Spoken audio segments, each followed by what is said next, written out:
khani khum samo kwalai phai di khum ban nungani lang mani khum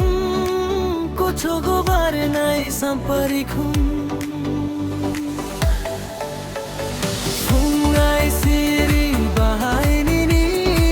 barwi nai thok nai bonung ani jajak ma bonung bokhani khum bar bonung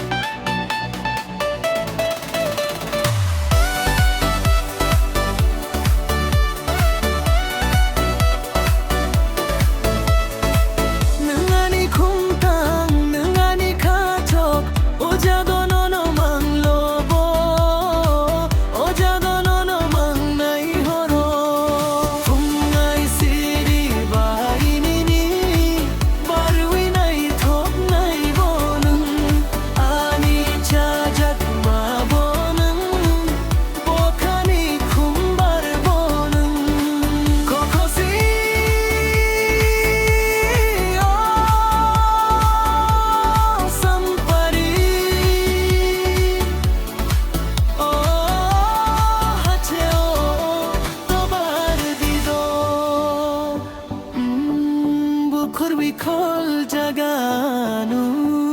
munaiti oh bu kurwi kol jaganu munaiti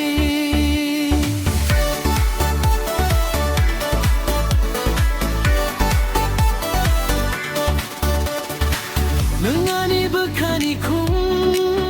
samo kwelai phai di khumbar nungani